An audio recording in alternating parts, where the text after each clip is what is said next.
Hello, I'm DelusionDispeller. I want to share something with you. I was watching a video. It's called Little Red Wagon.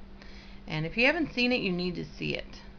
It goes through the plight of a homeless family, a mother and a son, and also a family that has a mother and a son and a daughter who are not homeless. But the little boy in the family that is not homeless decides to do a walk to raise money to help the homeless people. The reason why I'm talking to you about this is I was technically homeless for a couple years. After my divorce, I lived at two shelters with my daughter, who at the time was like 10 or 11, and she's now 13. The first shelter we lived in, it was really nice. The people were very kind there. They even gave us an Easter basket, both of us an Easter basket. And if you're just leaving a marriage and you find yourself living in a shelter with people you don't know what you're going to do the next minute, the next day, how you're going to survive, etc. It's really nice to get an Easter basket. And I cried when they gave me the Easter basket. I was so touched by that somebody provided something like that. And it was such an emotional time for me, but I remember it like it was yesterday. I remember sleeping on beds that were really not as comfortable as my bed back at my house. I also remember starting to really miss what I was used to and wondering how long the stay at the shelter would last before I would be able to return to the familiar, which I never did in that aspect. I remember wondering what I was going to do if I felt hungry in between the meals that they offered us. It's a lot different living at a shelter versus living at your home. And if you haven't ever been in that position, you might not understand what I'm saying. If you have been in that position, then you totally understand what I'm saying. And this movie just was very touching, that this little boy, he was like 8 or 9 years old, or maybe 10, I don't know. He raised all this money for these homeless children. And he didn't even understand exactly what they went through because he's never been homeless. But it was a touching movie. And then I came online on Facebook, and my former pastor had posted a video about this little girl who was abused, and they eventually took her out of the home where she was being abused and sent her to camp, and she was adopted and is part of a larger family and doing really well. And these things just touch me because, first of all, that's my ministry, that's my outreach, is to people that are abused. So it's been kind of an emotional day, and I just wanted to share a little bit about how I came to be where I am now as far as the last couple years. In the first shelter, there was a girl who, because there were rules where we had to be in by a curfew time, she would actually hit her kids to get them to go to sleep. These were little kids, like maybe 4 and 2 years old. And every night I would listen as she smacked them and screamed at them and swore at them because she couldn't get them to sleep. And my daughter had to hear that, and it was very upsetting to me. I finally reported the girl because we were sharing a room at the time, and they had her watch some videotapes about child abuse and parenting. And eventually I befriended the girl, and we became very close friends, actually, to the point where her mother thanked me for being in her life, because at the time I was the only glimmer of hope that the girl had of a good life. I eventually brought her to church, and my former pastor would remember this girl and her little children, a girl and a boy. And I know that that touched her life and changed her just a little bit. The abuse stopped. She eventually gave up custody of her children, probably temporarily, because I don't think that she probably gave them up indefinitely. I imagine they're with her, or at least one of them is with her. But it was neat because I was able to touch people's lives wherever I went, even in the direst of circumstances, the shelter atmosphere. I was still reaching out to people. I was still meeting people. I was still seeing the world that didn't have it so good as I had it before I came to the shelter. And it was very humbling. That was in the first shelter. And I also did Bible studies. I participated in Bible studies at that first shelter. They were very good to me. I'm very thankful that they were there at the time, because I don't know where I would have lived after I left my marriage. So I'm thankful for that. But it was a really rough time as it went on. After about 2 months in that shelter, I was seeing a therapist at the time who advised me, because I was in school, to move across the river and go to a different shelter to see if they would take me in. God's hand was always on me the whole time. And I called that day, and they said, we have a room for you if you can get here by about, I think it was 4 o'clock or something like that. They said, but you got to be here, because we're going to give the room to somebody else if you don't get here. So I remember leaving, and the girl that I had befriended was just heartbroken and cried and was angry and didn't want me to go. She was afraid we would lose our friendship together. And it didn't happen, thankfully. I was able to maintain that friendship through my stay at the other shelter.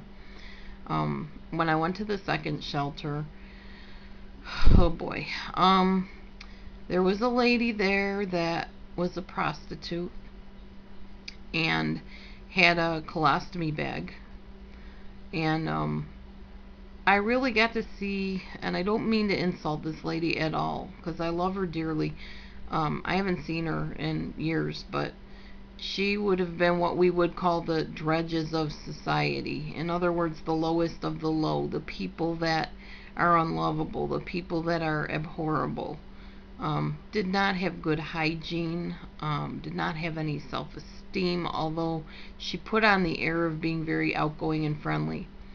And she had a child that was traipsed around with her, and just, it was a very bad situation. And I was able to minister to her while I was there.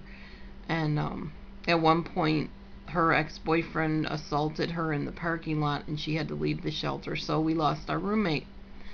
The next roommate was a girl that was very bipolar, went from relationship to relationship even while she was living at the shelter.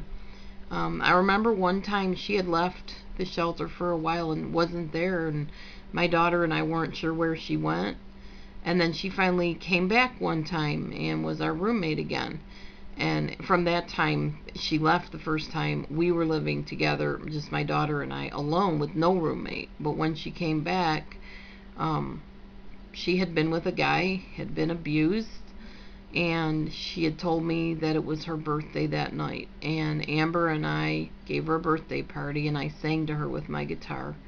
And I remember she just was shocked and stunned that anybody would care about her, that she had never had a birthday party, she told me. Nobody ever celebrated her birthday. So again, God worked through me to touch a life, and that was so humbling at that time. All this while, I'm wondering, what am I going to do? What's my life going to become? Because once you're done at the shelter, they only let you stay for like 90 days at the most. Some of them not even that. Where are you going to go? Who are you going to live with? Are you going to beg door to door that somebody comes, or lets you stay there or feeds you? Or, are you going to try to get a job? Thankfully, I had a car, because a friend of mine made sure that I had money and a car, and my ex-husband let me take the car with me, so that was good. But the friend would help me fix it, make repairs on the car, so it was always in good shape. My daughter had sold me the car, and my ex-husband let me keep it, so that was nice. It was a blessing. I don't know how I would have made it without that, and so I'm thankful that at least I had that favor. Anyways, so in this shelter situation, this girl, we gave her a birthday party, but then the next day she left again, and we didn't see her, so we were without a roommate for a short while. Then a family moved in with us. a lady that had 3 daughters that were very nasty, spoiled, deceptive, or deceitful, however you say it. They stole a lot of times. They stole from us. We would go in the refrigerator, our food would be eaten, because we had to share a refrigerator and a stove and a bathroom and things like that. These girls were very ungrateful, and it was just a really bad situation. There was a lot of hard feelings between myself and the mother because of the stealing that was going on. And when you're in a situation where you have nowhere to go, you just have to make the best of it. You have to try to get along with people. And I'm telling you, some people, they don't let you get along with them. They are just angry people, and they want to really hurt you. So it was hard. It was a really rough time. So those of you that have been following my videos all along might notice there was a gap for a couple years in the videos. That's why. I was living at shelters with my daughter at the time. She was still going to school, but she kept transferring schools because when we moved across the river, of course, she had to transfer to more schools. My daughter had gone to 7 schools within 2 years. And thankfully, she's so resilient. She saw it as an adventure type thing. But you know, it's got to be hard on a child when they've made friends and then they're asked to uproot again and leave and go from one place to the other. So I praise God that she was as resilient as she was. She never expressed any, real resentment towards me for our situation, and that helped a lot because I was already stressed out, not knowing what I was going to do, not knowing how he would survive, really not knowing a whole lot of anything. From that point on, I was seeing a caseworker while I was at the shelter. We would go to weekly meetings where we would sit down with people and we would talk about our circumstances if we wanted to. At one point, I even brought my keyboard downstairs and played them a song.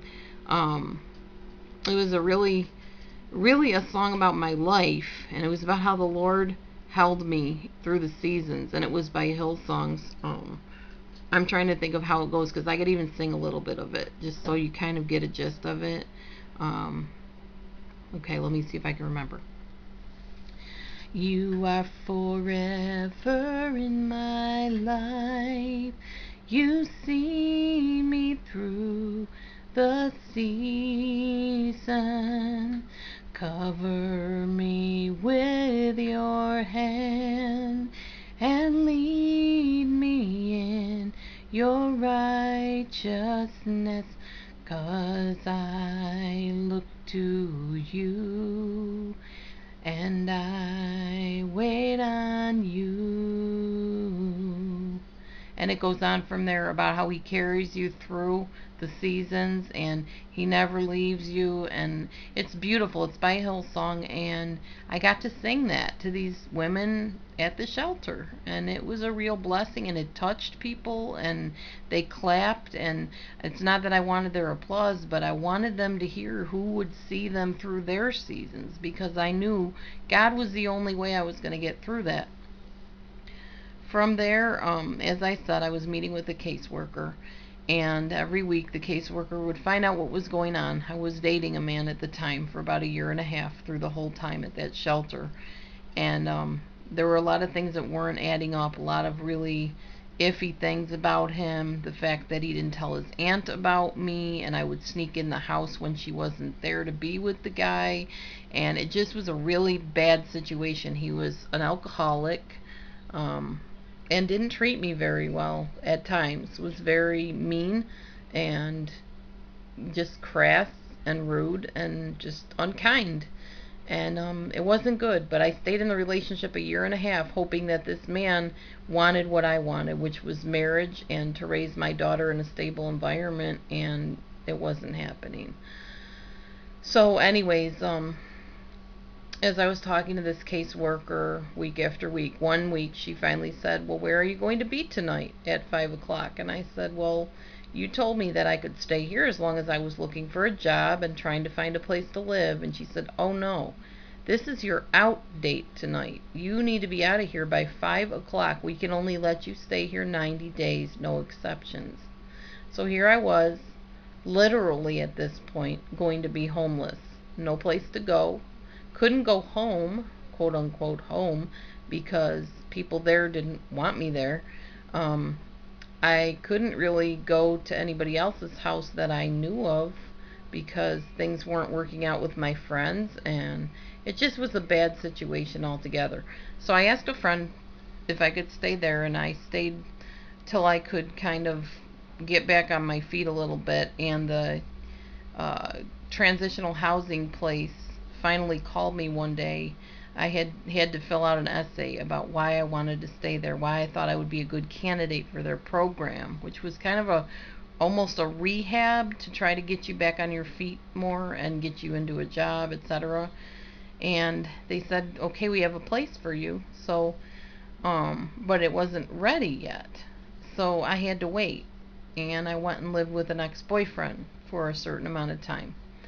And as I said earlier, when you're homeless, you'll do anything. So I traded a relationship for the right to stay there.